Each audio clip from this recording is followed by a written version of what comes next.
Fin du port du masque et du pass vaccinal, comment la levée des restrictions sanitaires impacte-t-elle les salles de spectacle et cinéma? La fréquentation des établissements culturels yvelinois semble reboostée. Si le public conserve pour l'heure certaines habitudes, il est au rendez-vous.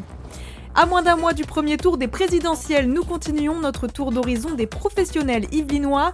Objectif, connaître leurs attentes pour les élections. Focus cette fois-ci sur les acteurs culturels avec un directeur de théâtre. Et puis les influenceuses du département sont allées à la rencontre d'agriculteurs yvelinois. Objectif, mettre en avant la production locale en proposant une dégustation dans un collège des Essarts-le-Roi. La Team 78 a cuisiné un menu entrée plat dessert à base de lentilles pour 40 couverts. Mais avant de débuter ce journal, un point sur l'épidémie de Covid-19 qui repart à la hausse dans le département des Yvelines. Selon les chiffres publiés par le gouvernement, le nombre de nouveaux cas positifs par jour augmente. Le taux de positivité est en hausse de 20% en une semaine. Le taux d'incidence, lui, a augmenté de près de 35% sur 7 jours. Un impact qui ne se ressent pas sur le nombre d'hospitalisations et de réanimations, globalement en baisse malgré 14 nouvelles hospitalisations quotidiennes. Entre 20 et 25% de baisse par rapport à 2019. En ce début d'année 2022, la fréquentation des salles de spectacle et de cinéma est encore fragile. Dans les Yvelines, la levée successive des restrictions n'effraie pas les spectateurs. Au théâtre Coluche de Plaisir, les dernières représentations se sont jouées à guichet fermé, soit 900 places. C'est plutôt un soulagement. De toute façon, depuis les annonces qui concernaient le 28 février, ça a reboosté totalement la fréquentation des théâtres et les ventes. Donc, on retrouve presque un niveau normal de fréquentation tel qu'on l'avait il y a 2-3 ans, dans un temps ancien, avant le Covid. Donc, on est plutôt très, très heureux. Je pense pas du tout qu'il y ait la moindre inquiétude de la part du public. Du côté de la scène nationale aussi, pas d'annulation du public qui répond présent. Si peu de représentations ont eu lieu depuis la levée des restrictions, la direction note que le masque est plus une question d'habitude. Il y en a beaucoup qui ont conservé le masque lors des représentations de la semaine dernière, ce qui, au vu du nombre de contaminations qui est quand même encore assez important, me semble assez logique et assez normal. Voilà. Mais il y en a qui en ont profité aussi pour tout d'un coup respirer. Mais je pense que ces habitudes vont cesser petit à petit. Depuis ce lundi 14 mars, le contrôle du pass vaccinal n'est plus en vigueur. Les saisons culturelles pour les salles de spectacle prennent fin entre mai et juin. Bonjour, je m'appelle Lionel Massetta, j'ai 55 ans et je suis depuis 7 ans le directeur de la scène nationale de Saint-Quentin en Yvelines. Pendant la crise sanitaire, finalement, on a eu une activité à l'intérieur du théâtre, puisqu'on a eu, si on prend juste l'année 2021, il y aura eu 4 mois de répétition d'équipes artistiques sur scène. Mais on a pu organiser et nous adapter pour organiser un nombre incroyable de spectacles hors les murs, pour maintenir des projets avec une multitude de partenaires, pour assurer une présence des artistes sur le terrain, dans les EHPAD, dans les hôpitaux, en zone rurale, en milieu scolaire.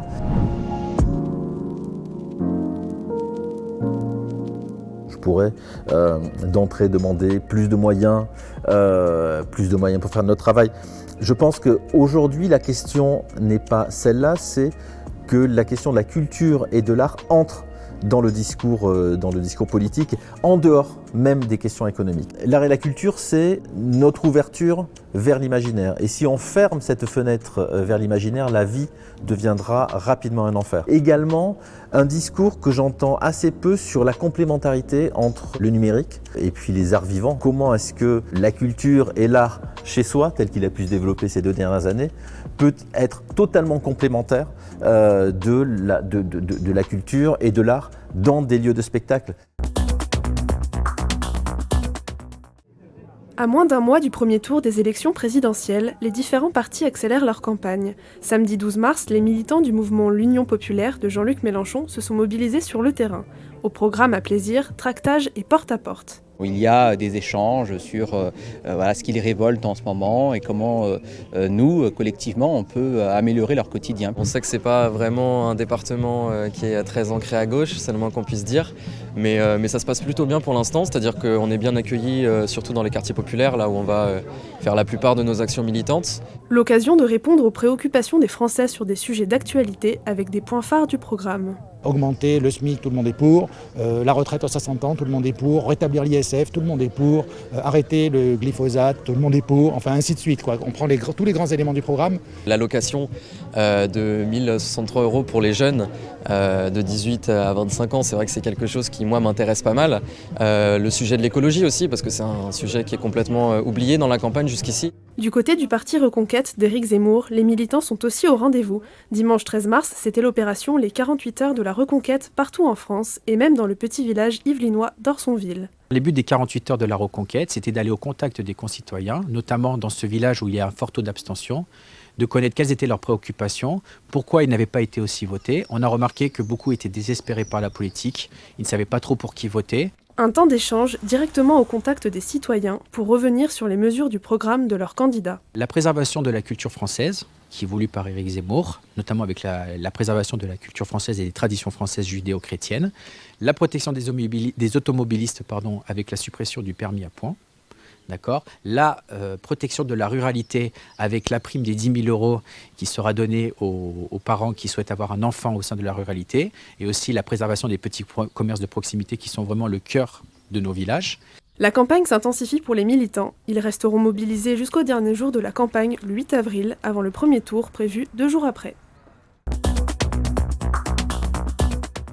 Florence Parly, ministre des Armées, s'est rendue à Saint-Cyr-l'École ce mardi 15 mars. Au programme, une visite de l'entreprise Pro-Engin.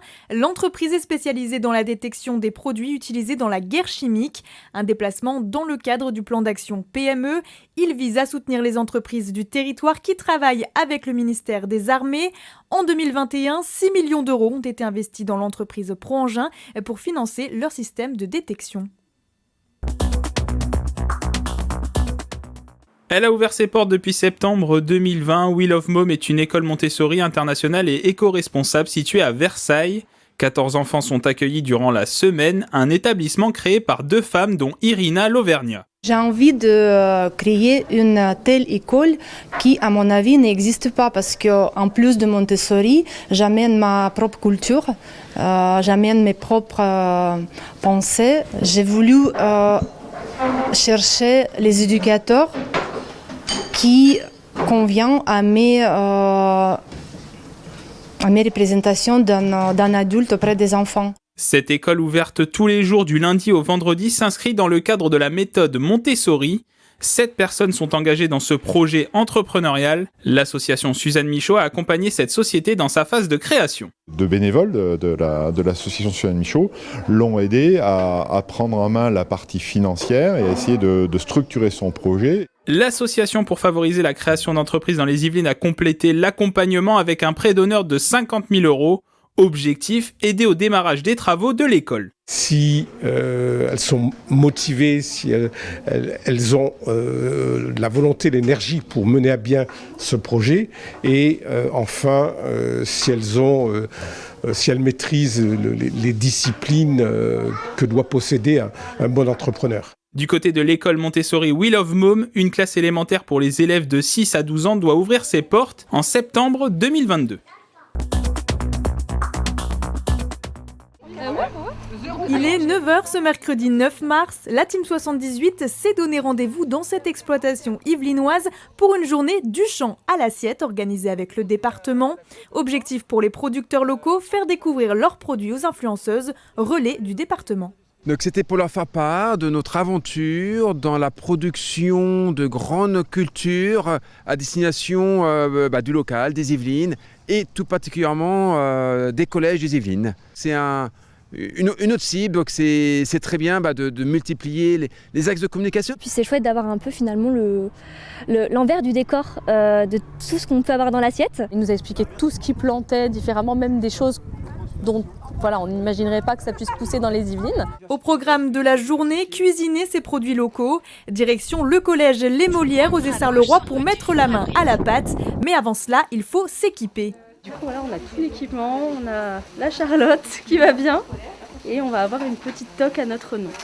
Et justement, c'est intéressant aussi de voir comment on peut intégrer des choses locales, des grosses quantités de cantines. C'est là aussi où finalement, il y en a peut-être le plus besoin parce que c'est nos enfants, c'est Voilà, c'est eux qui aussi ont besoin le plus de bien manger. La Team 78 s'est répartie en plusieurs binômes, un travail d'équipe pour décliner la lentille sous toutes ses formes.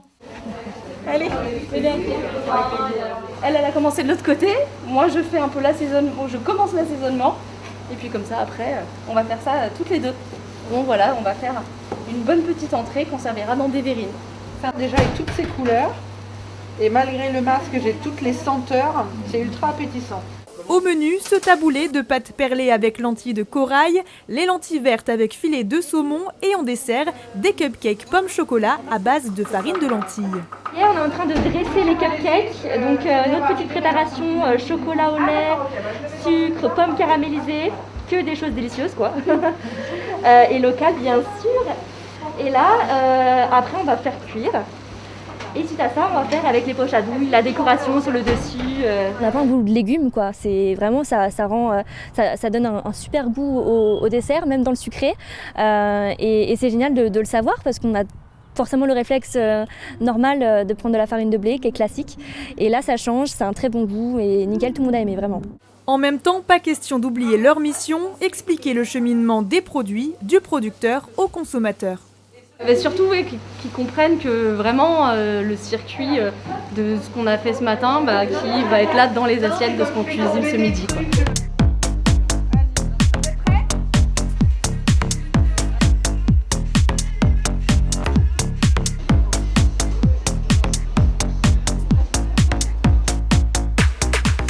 Un menu élaboré pour une quarantaine de couverts et pour la préparation, elles peuvent compter sur les conseils avisés de la chef. Notre coriandre, elle va être ciselée comme ça aussi. J'ai joué le rôle du manager en fait, qui était là en train de donner des directives aux influenceuses qui ont joué le jeu et qui ont été vraiment très présentes tout au long de la journée. Oui.